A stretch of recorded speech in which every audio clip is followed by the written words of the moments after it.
Welcome, everyone, to episode 154 of Puppet Masters and Castle Freaks, the internet's leading all things Charles Band podcast. I am one of your hosts, Jared Hornbeck, and luckily for me, my name is not Zachary, but you can call me Zipper. In fact, I insist that you do. But no, I am not the only one who is wandering around this dilapidated school, though. Who else is here salvaging this podcast studio before they tear it all down? Well, it's me, Steve Guntley, a devout believer in the good ass whooping. This is the podcast about closet skeletons, window pane decapitations, and poop holes. That's because this is the podcast about The Vault, one of our last films from the Alchemy Big City Pictures sublabel that lasted only about 18 months and produced a couple of very interesting movies. I'm excited to get to talk about this one. I had a good time watching The Vault, or opening The Vault, I should say. And I'm also excited because we have a very cool returning guest joining us today. Who is here, Jared? Oh, yes.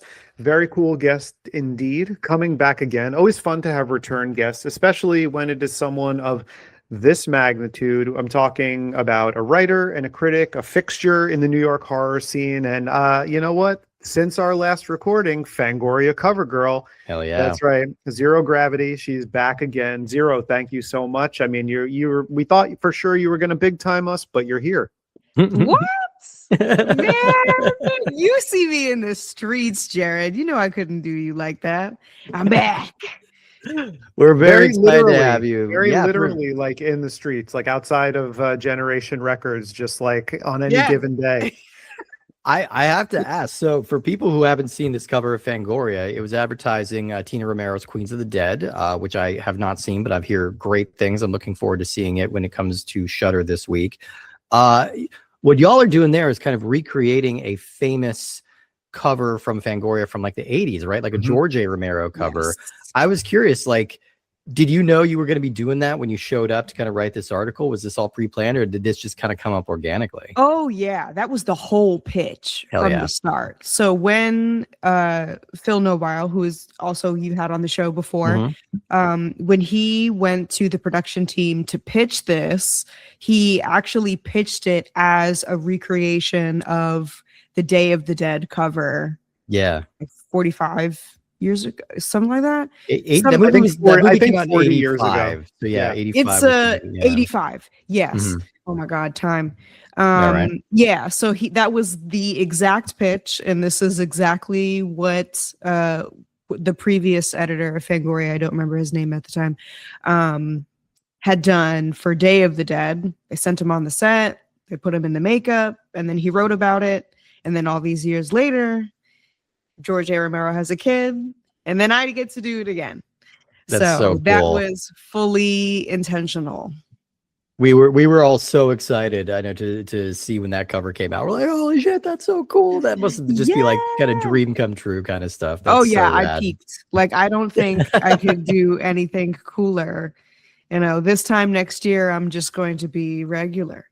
That's like, it's real peak thing. And you can't see because I mean, well, you guys are listening, but you can't see it from the camera, but I have like a whole of the Dead Romero like corner over there. Yeah. So man, I was just geeking the fuck out. And it was just my only hope that people could appreciate the nerdiness of this all. You know, you'll see on Friday when it drops to Shudder as of the time of this recording, but there's Easter eggs all over that bitch. It was a great time. Oh yeah, it's difficult because Fangoria readers are rarely nerdy about that kind of stuff. They're usually very like waiting to be informed on that.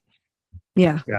Nothing. Yeah, they have a very blithe attitude towards all things horror. Like they really, very office culture. Yeah. No, the movie is so much fun. It's a really loving tribute to all of the George A. Romero of the Dead stuff, but it's also, you know, a modern take on it in a lot of ways, in a way that could is very 2025, but like in all of the best ways, in my opinion. I had an absolute blast. It was opening night of Brooklyn Horror that I saw it. The crowd loved it. It played huge. Tina was there, and the cast was there, and some of them are just some characters, man. Yeah. Yeah, no, I think you're really gonna love it, Steve, when you get to watch it. I'm excited. And I'm glad we got to offer you an opportunity to surpass your previous peak by now appearing on our podcast and talking about The Vault. Yeah.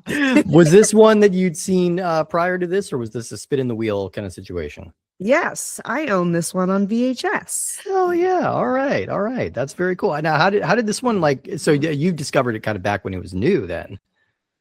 No. This No, was okay. I had purchased it after I did my little deep dive into hood horror history, black horror history. Okay, yeah. But I still hadn't heard of it in that period. I'm just, I learned about the Z era, which I feel like maybe we talked about last time. Right, like crypts whenever- with vampires exactly, with a Z. wolves, Yeah.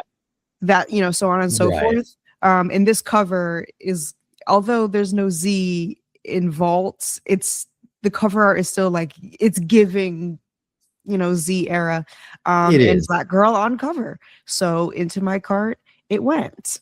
Absolutely. If I'm not mistaken, I remember, I think you tagged me in a post, Xero, holding up that VHS. Yeah. Yeah, when I bought it. It made me think of you because it was like and I think that's probably what planted the seed actually for me to pitch you to come on to talk about this one also, was like, I know, you had this on that VHS. I wasn't sure if you had watched it or not. I know you grabbed it.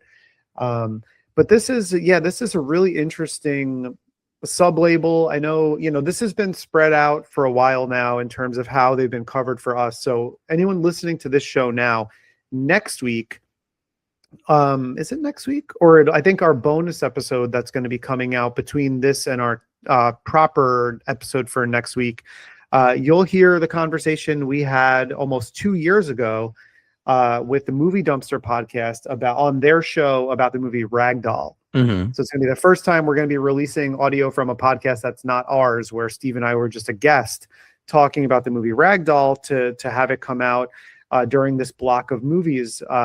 And the big city alchemy stuff is really fascinating because between Killjoy and Ragdoll and Crips, we talked about all of the aspects of how there was the tie-in with Big City Records. A lot of it had to do with music, culture, and hate throwing this word around, but like aspects that white executives knew they could shoehorn into urban horror stories. Yeah. But what's funny? Like this one hit a little different. Like this one was saying some things that I personally don't think I was prepared for it to say. Yeah. Like my just cards on the table.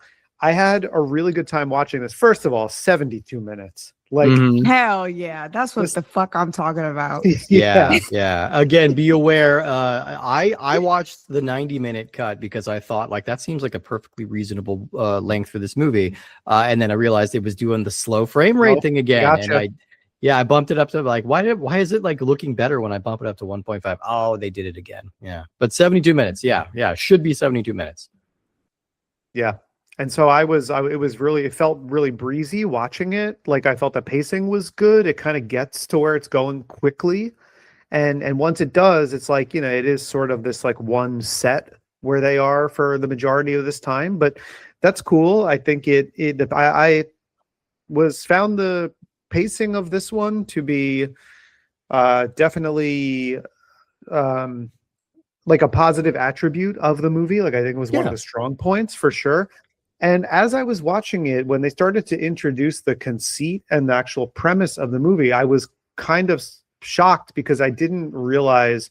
I think part of me was just in sort of a cynical way before the real like the plot device of the movie was introduced.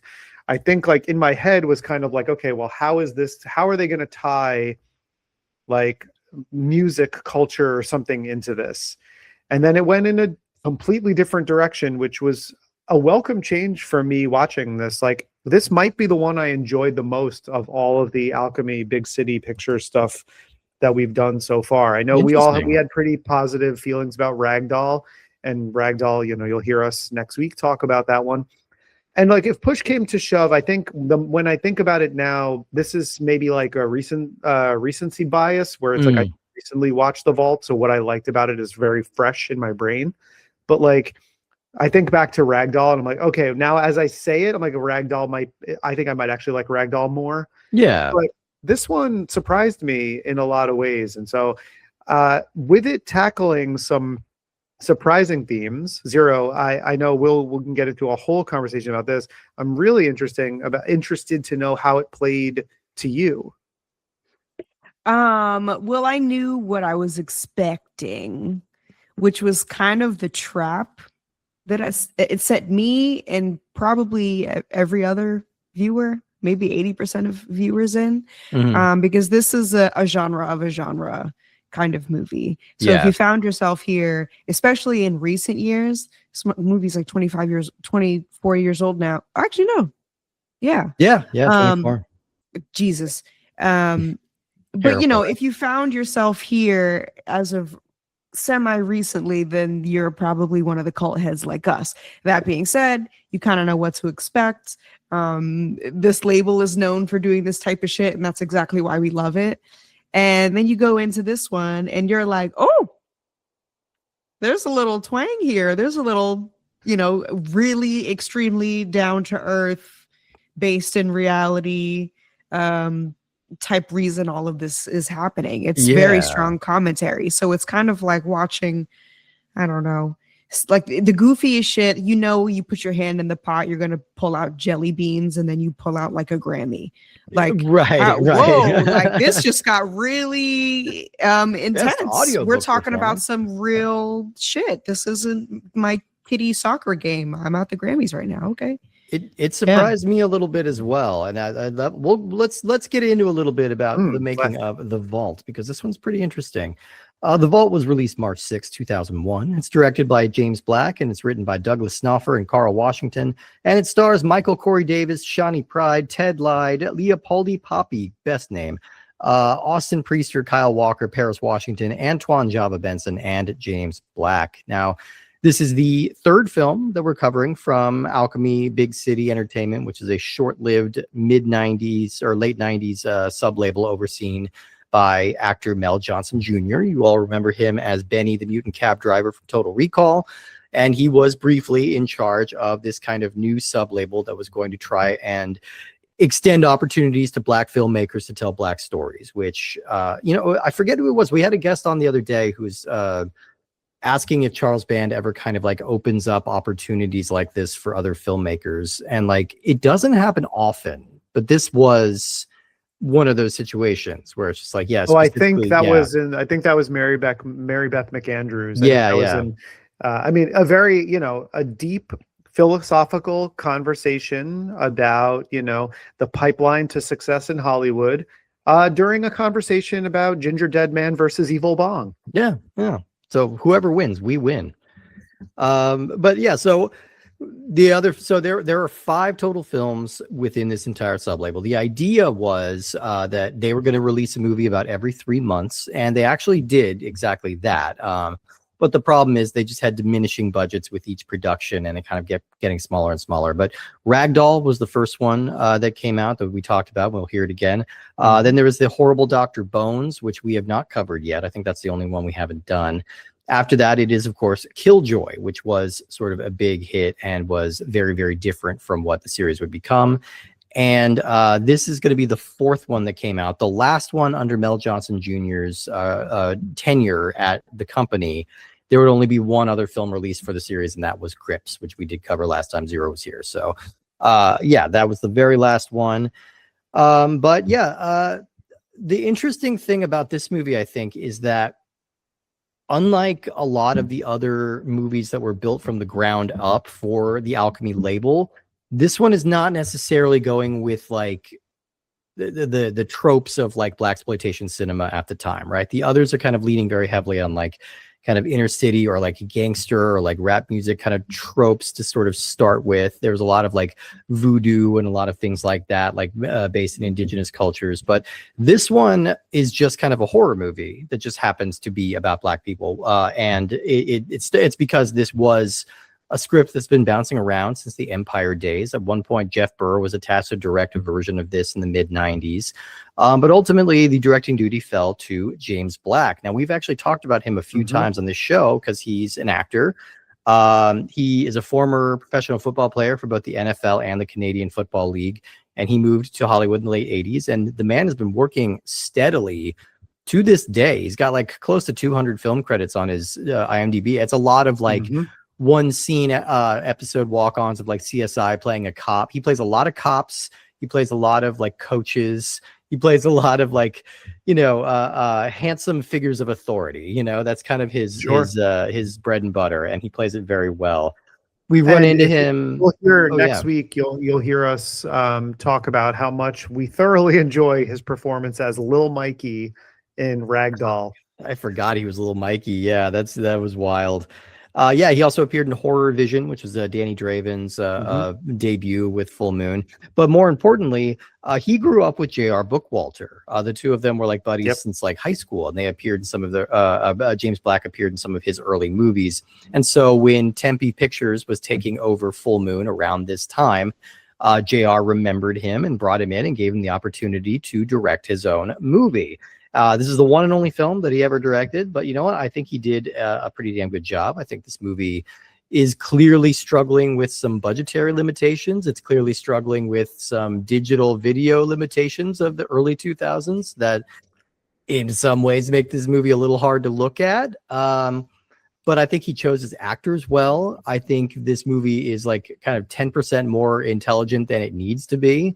And it's got a couple of like good shocks. Like it actually had one kill that I didn't really expect to go as hard as it did, and that's the window pane like falling and cutting off the nerd's face. I'm like, oh, that was actually surprisingly well done. Steve, you referred to that earlier as a decapitation. Now, is that technically a decapitation if half of your it's a decapitation? A decapitation, a bisection, a vivisection. Yeah, I don't know what you call it when you get half decapitated. I feel like the job is done regardless, whether you're fully decapitated or half decapitated. Like the end result is the same. So I'm still comfortable calling it a decapitation. But weigh in the comments. But yeah, I think that so basically the basic plot setup is that there's a teacher who's taking 4 troubled kids on kind of like a day trip to sort of help clean up his old high school, which has this rich history. It was the first facility that taught like the freed slaves, and it was also used as like a slave holding facility, and it has all of this kind of like cursed energy around it. And they find an old door like behind a wall down in the basement. And of course, being dumb kids, they have to open it. And of course, bad things come out of it. And they need to kind of reckon with these vengeful spirits that kind of want to kill everybody. So pretty simple setup.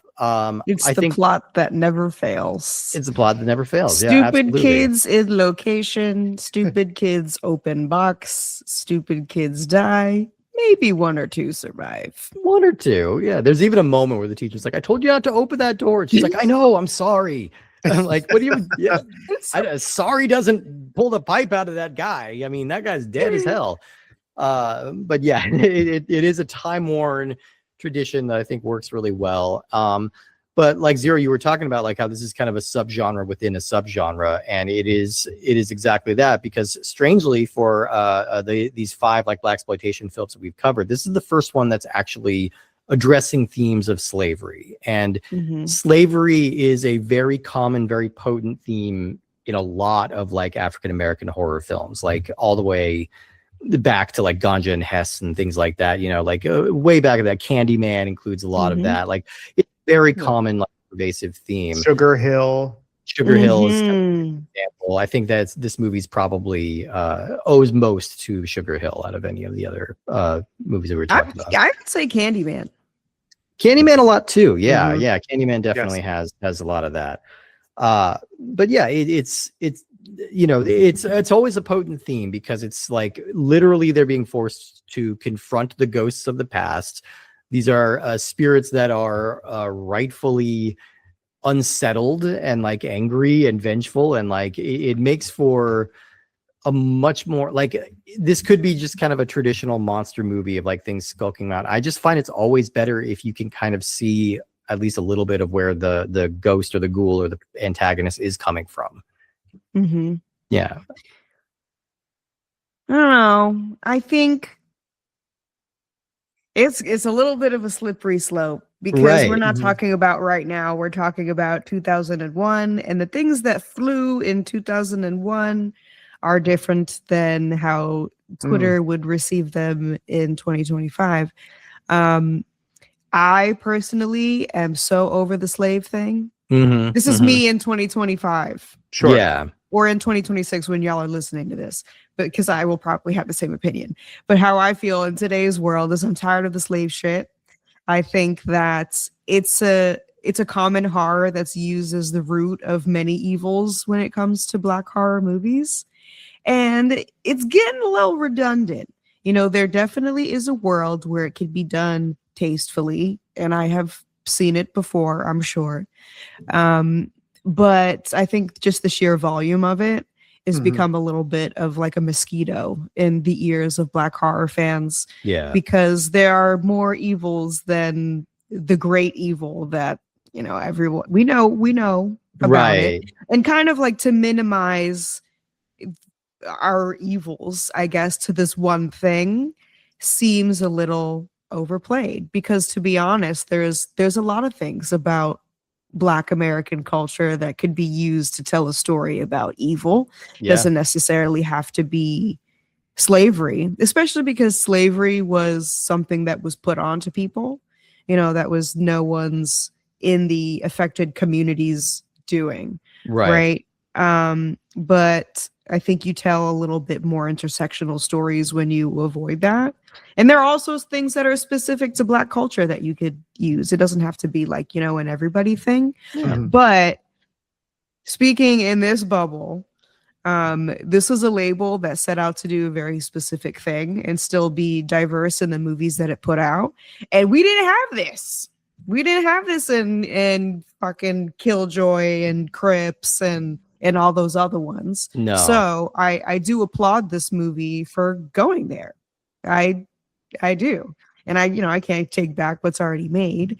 But I will say, in audiences in 2025 present day, if we see a horror movie that's centered around Black people and like, surprise, surprise, the big bad is slavery, you're going to get a whole lot of eye rolls. See, for example, Antebellum. Sure. Yeah, I think that was a lot of people's. Pisses me off so much. Right.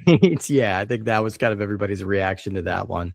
Man, we need a do-over on that one. Right? For real. Come on. Because that was the premise that we could have gone somewhere with it, but then it just ended to be like, boo, slavery, which was also the vault. It was like, oh, boo, slavery. This, you know, people are they're not at rest. They're angry, which is like, we know.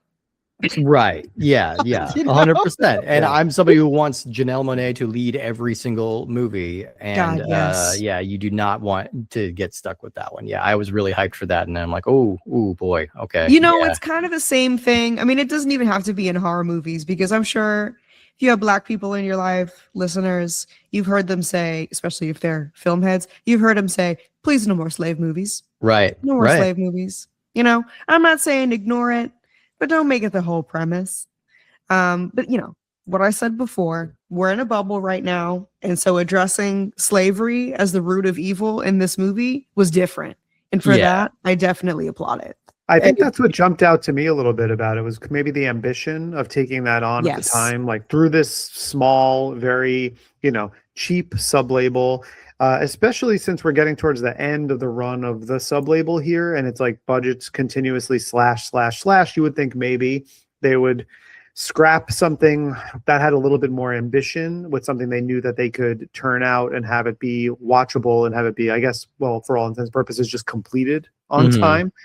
But I think this is very much a product of its time, and I think that's what took me by surprise, was the fact that for as little money, for presumably as little time, I didn't see the actual figures of this, but I mean, these movies are basically made in a week, 10 days, something like that. For them to take a swing this big, particularly coming off the heels of like the aspects of Black culture that the other movies were bringing in as tropes, it just felt very different. I almost like put myself back in the year 2001 for a second to think about, like, if I had come across this movie then, which I didn't, but it's kind of surprising that they would take a swing that big. And I think that's what caught me off guard. But again, you know, I don't really like the way I interact with movies about slavery is obviously going to be very different. And so for me, I would never think to have that perspective of like, oh, this is done to death. My like crushing white guilt would be like, no, everyone needs to know. Everyone needs to know. Right. You know, and it's like coming from that side of it, it's like, it's, you know, yeah, it's probably a little unintentionally performative, as well-meaning as I am or try to be, you know. It's just the way that's why I'm fascinated to get this perspective on this movie in particular, because you said, yeah, in 2026, it's this thing that's been done over and over and over again, and it will be met with eye rolls by a lot of people. Also, there's the flip side of that, where it's like the barrage of idiotic reactions you get to movies that try to tell a Black story for a Black audience. You know, in 2001, you didn't have all of that right in front of your eyeballs all the time, right? Too, which makes the viewing experience, I think, a little bit different. Like, it's unfortunate to think in a hypothetical where, let's say, you know, a movie was to come out this year about like the Black experience that's written by people of color and really for people of color. The discourse of how the movie's not inclusive to other groups of people, whether you want to read it about it or not, it's going to be on your feed nonstop, and you can't escape this barrage of information, which, you know, I think is obviously one of the worst parts of living in our current times. Yeah. Yeah. I mean, I think this is kind of, each one of the movies in this Alchemy series is kind of hearkening back to like the golden age of like blaxploitation horror and like kind of the 70s era when a lot of these tropes were being trotted out a little more. And I'll give them credit for the theme isn't overwhelming here. And part of that is just like the movie is very short. Like, it doesn't feel tacked on, but it also doesn't feel like it's the only thing this movie's got going on. Because for the majority of it, it is a really fun haunted house movie. Effectively, you know, it's just Scooby-Doo like kids wandering around, and they're all kind of broad caricatures. There's the jock, and there's the nerd, and there's the tough guy, and there's the obligatory woman, and they're all kind of like, I know she can't even say shithole. Like, I don't know why. That's a weird character trait to put on her, that like she doesn't like or like doesn't like to, I don't know, that was just kind of a strange trope to put on her. But I actually really enjoyed the whole cast here. I know they're playing with some very sort of broad character types, but I think they're all really engaging and really funny. And you know, the crucial thing with a movie like this is that you need to know what kind of movie you're in, and you need to help kind of modulate the tone. And I think that's what they effectively really do. And yeah, they had a blueprint and they ran with that shit. Yeah. Also wanted to mention, I don't know which one of y'all made me think of this, but you know, a lot of this is kind of like new age blaxploitation, right? This whole Z era thing. But if we're being real, like, you know, OG blaxploitation, a lot of those stories were directed by white people. They were. So, I mean, we have this story being told by Black people. So like, okay, yeah, you could do the slavery thing, whatever.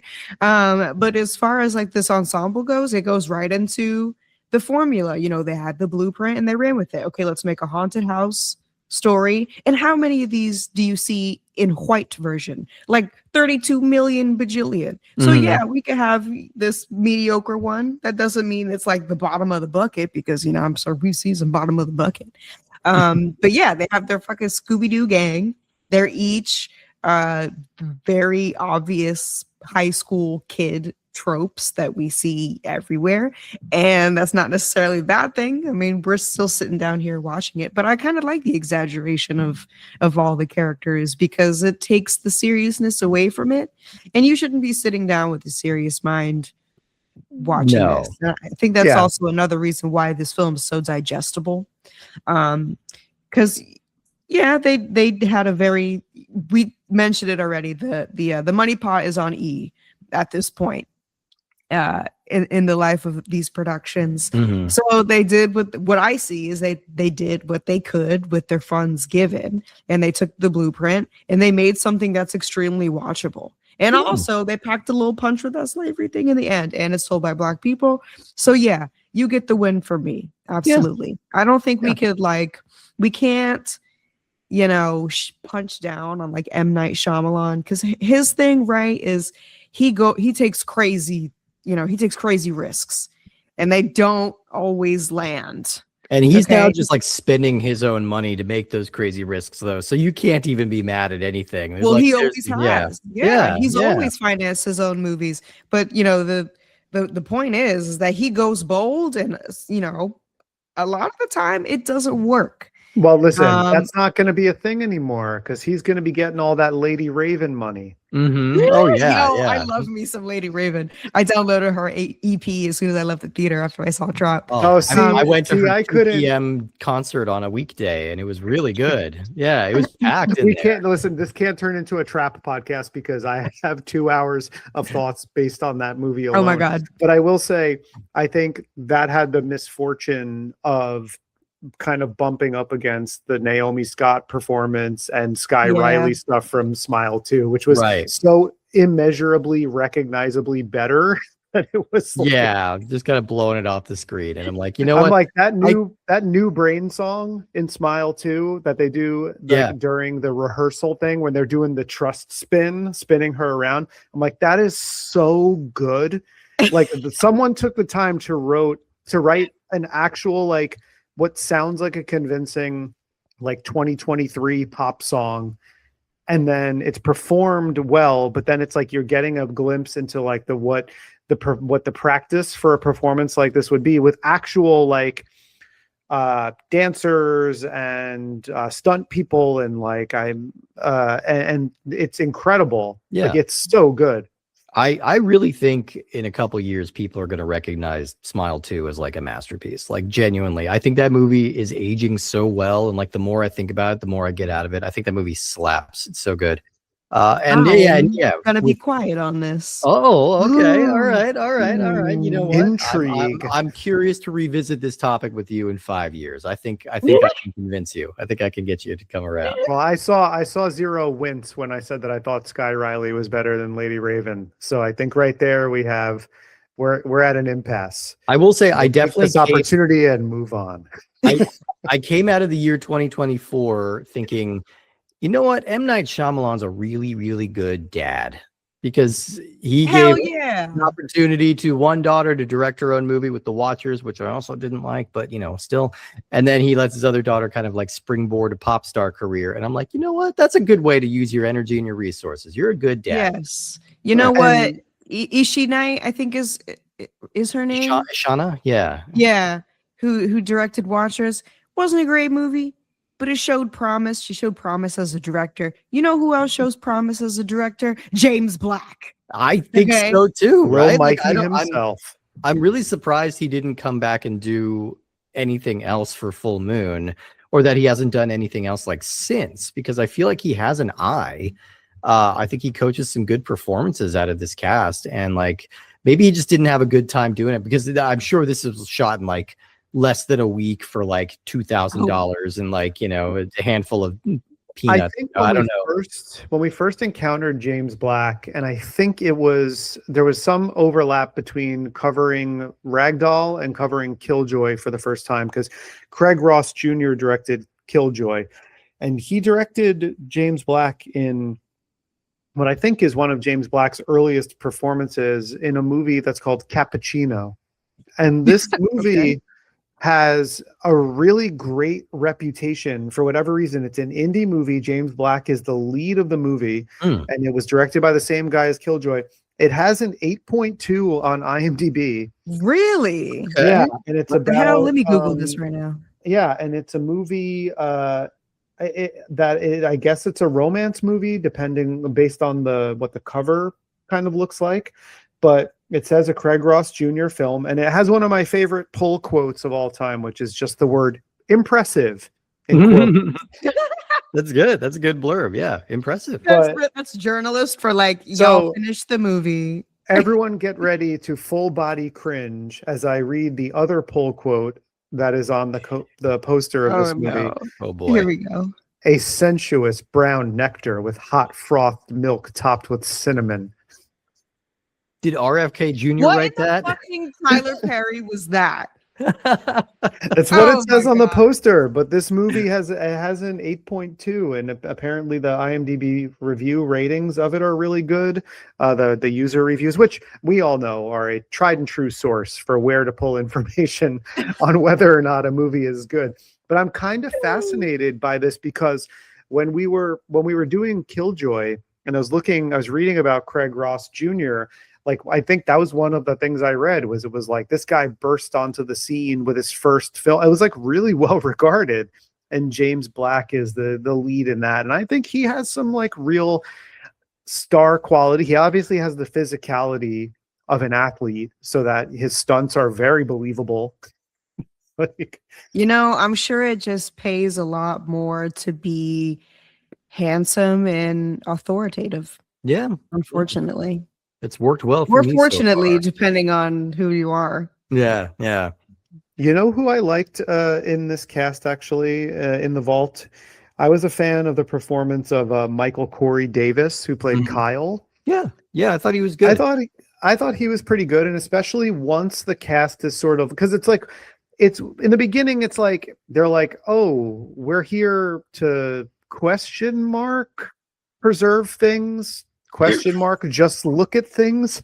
It's not really clear, but then it's like, oh, well, we want to cover ground. Well, cover ground for what? Like, why are you doing that? But you obviously, as a device, need to get them all paired off and separated. And it's like, first it's like the jock guy, and he sort of assumes that he assumes that Desiree would be into him, which she's not, and she makes it very clear. But it's like you get the kind of cheer, even though she's not really presented as a cheerleader, but that's how they peg her in this. It's like she's a cheerleader, he's a jock. And then it's like they have like the kind of like tough kid and the Urkel who are together Right. for a little while. And like some of their exchanges are kind of, we're kind of silly and fun. Like Zachary, the zipper, kind of being like, oh, well, you know what, Kyle, if you think I should shut up, then shut up is what I'm going to do. Yep. You're not going to hear another peep out of me. I'm going to shut up. Nope. Not another word coming out of my mouth. Like, Yeah.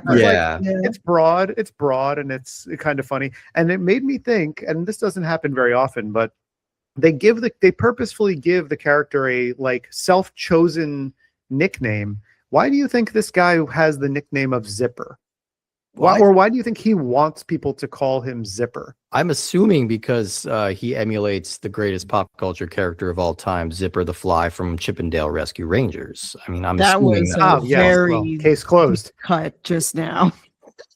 You're welcome for that little If stroll. we for that do long walk down nothing memory else lane. on this show, it's just reference something that someone listening needs to ask their grandparents about. Absolutely. That's my goal right now. Yeah. And actually, speaking of antiquated things, I want to give a compliment to an aspect of this movie, which I think this is like the faintest of praise, but I think it's important to actually say, like, we've had a string of a couple movies that we've watched in a row where it really felt like things like costuming and character design weren't even really considered. It's like people showed up on set with their clothes from home, and it was just like, yeah, that's what you're wearing. But I kind of like the design of the clothing that Desiree is wearing. Like, she's got her beanie hat, she's got her like braided pigtails coming out, she's got the headphones, she's got her matching puffer vest that matches her hat. And it was like I don't know, it was something about the look of how she was put together. I kind of dug the look of it. And the thing that I really enjoyed was I realized watching this, it was like a cosmopolitan quiz, which character from The Vault are you?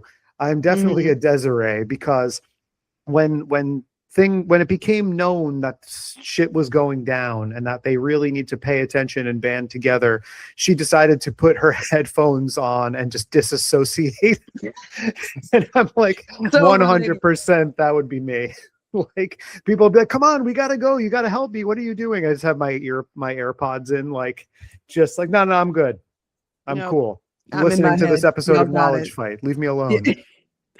I came away from this really wanting a whole movie about Leopoldo Papi's character, Spengler. Like, I want to know the day-to-day, like, what is it like being a security guard in a haunted school? Like, He was the best. he was great, He and he's so was. creepy. Yeah, I mean, I don't know who this man is. Let me see. I was just looking him up. Full name is Leopoldo Mandeville, but he's credited as Leopoldo Papi in this. Only a handful of credits, but his first film was Putney Swope back in 1969. So he did that with Robert Downey Sr. And then it's just kind of like had a handful of film and TV appearances. Nothing since like 2012. But this guy was fun, and like I was just really curious about what this dude's story was, because he kind of got this like, you know, a guardian sort of quality to him, where he's like he's we don't know if he's like ancient or if he's just like been tasked to guard the school through some kind of sacred rite or something. I don't know. He's got that kind of energy to him, but he's dressed like a security guard, and he's like, I love a put upon security guard. And, and the thing about it, and man, Xero, get ready for some references here. The energy I was getting from this guy is the like the train conductor from Night Train to Terror. And then also the I love when a security guard is the person who has to kind of dish out the lore of a movie, and it made me think of the old like lazy security guard who doesn't watch the guy, and the vault gets open and all of the hobgoblins come out, and hobgoblins. Yeah. And if you remember they're all in a vault too in Hollywood. Why is that a thing? Like the creepy groundskeeper, it's like that's their job to just unload the lore and be really creepy. And that's the one thing or like, you know, haunted bellhop. And the character gets on the elevator and it's like, let me tell you the whole story. But that man, he was great. He was great. I'm sorry to interrupt you again, Xero. I have to say this before it leaves my brain. There was some like exposition that was happening like between him and two Wayne's World references. One was like for a security guard, he had an awful lot of information. But then also it was when they were driving to the school in the beginning in the van, the way that the exposition from Mr. B was coming out was so funny. It reminded me of the scene when Wayne and Garth are in backstage with Alice Cooper. And he's like, he's like, actually, you know, it's like the natives were here long before us. Isn't Milwaukee an Indian name? Well, yes, Pete, it is. Yeah. As a matter of fact, he's like, it's Algonquin for the good land. Like that, the way that this information was just flowing out, man, I was dying. Sorry, continue. No, I just think I think he was one of the stronger parts of this movie, yes. Honestly. And I think, I mean, I would like to know where he's at right now, but this guy could have been like Crypt Keeper, kind of the mortician from Tales from the Hood. Yeah. Aura to him. Yeah. And I mean, this is, I want to see like a super cut of like security guard in horror movies, you know, just because that's always, as like an actor, like I've always wanted to play a part like that, because like it's great. It's just like an easy layup for a horror movie. You have a guy who works alone late at night in the dark, which means he's probably a little eccentric, which means you can bring a little bit of wacky character. You need to make him memorable in a short amount of time because you know he's going to die. And so I think that's just kind of like a fun little sweet spot to play. You see it so often and it's always great. Mm-hmm. And Xero, you brought up Tales from the Hood, which I was going to, when we were talking about how some of the slavery aspects have infiltrated into other like blaxploitation movies, I thought of Tales from the Hood too. Tales from the Hood, also not a sequel that I invented in my head. That is real. That is real. Yeah, I'm just gonna say I'm sure it's out there. Keith David, yeah. Man, is that Clarence Williams III performance that might be like my fifth favorite movie performance of all time. Like before or after that Billy movie. Zane and Demon Knight, yeah. I mean that might be number one. That might be number one. I'm speaking truthfully. It's that, it's Peter O'Toole and Lawrence of Arabia, and then it's Clarence Williams III. Yeah. Well, yes, it's Clarence Williams III, and then clearly there's a huge drop off, and then right after that is Meryl Streep and Sophie's Choice. Sure. Yeah. Huge drop off. Yeah. Yeah. I mean, I had a good time with this one. I think it's again, it's just sort of, this is the era where full moon filmmakers are sort of making the best of a bad situation. This is when the budgets are the absolute bottom of the barrel. This is when they had the smallest distribution, but they had to kind of keep plugging. And it's cool that they were still trying to do something new and still trying to kind of like stake some new ground. And I think hold on. like, yeah, I'm not going to say that they're trying to do something new fair as much as I'm going to say they made a really solid product with what they had. Because I see the huge blueprint here. Creepy, I guess security guard, groundskeeper guy, Scooby-Doo gang, haunted house, let's go off in pairs, kind of, you know, final girl with the distinct outfit, even down to that. It's pretty cookie cutter, but it is very complete and very watchable. You're totally right in that I feel like this blueprint obviously has existed in many, many, many different movies. And I think Charlie Band and everybody who was working, and Mel Johnson Jr. probably also was like, we want to have a movie with these tropes and this kind of blueprint in it. And Carl Washington, the co-screenwriter of this movie, claims that, you know, the idea for this slavery plot device came to him just one day.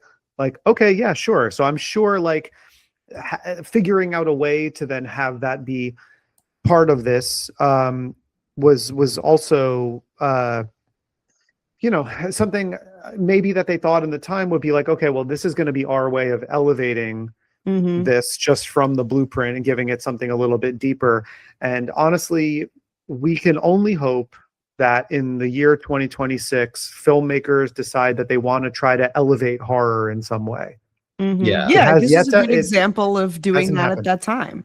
You know, of the ragdolls and the killjoys of in the crypts of the world, do something that says a little bit more, even though you don't have much at all.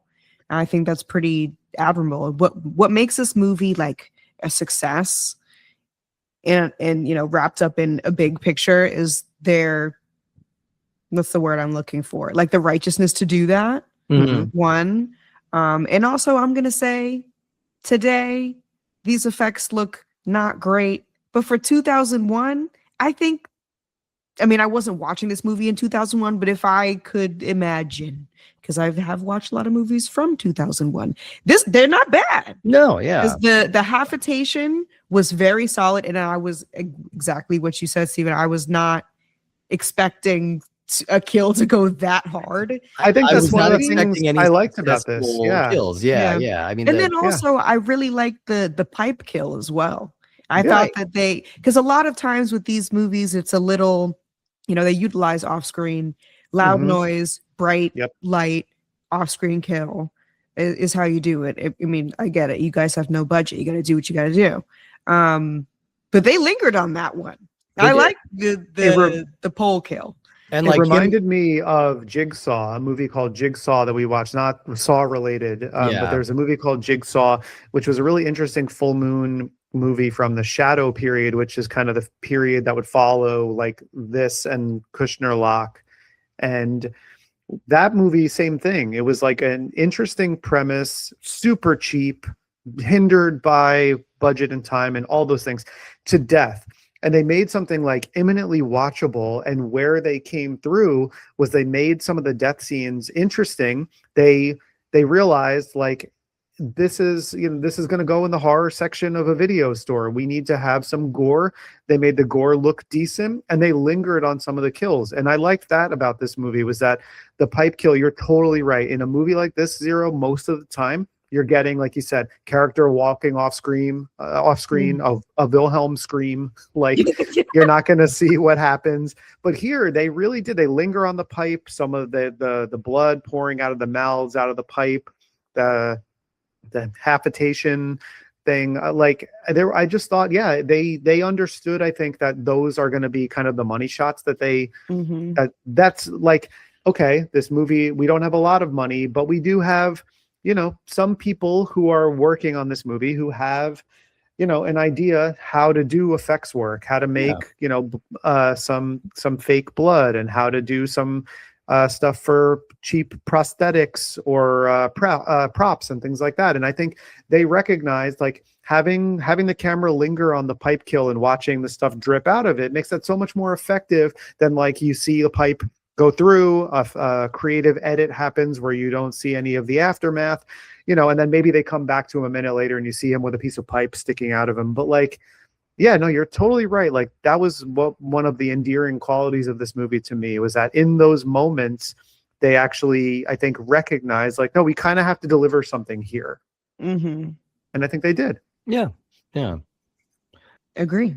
Well, I think we can safely close the vault at this point. We can. You've been waiting since the second I started recording to be able to say that. You were counting the seconds until I can't wait till this episode's over.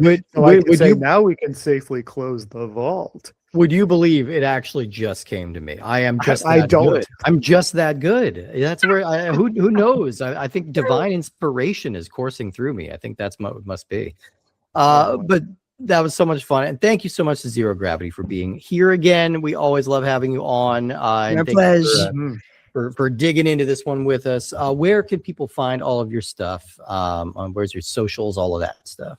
Yes, y'all can find me on all the social media at XG Horror. You can also tune into my podcast with my co-host Sheree the Slayer called Blurty Massacre, like Black Nerd, Blurty. Every Tuesday, and you can pick that up wherever you get your podcast fix. You can also see me in these streets. I very often bump into my good friend Jared. I'm outside. Yes, we see each other quite a bit. So yes, in these streets is absolutely correct.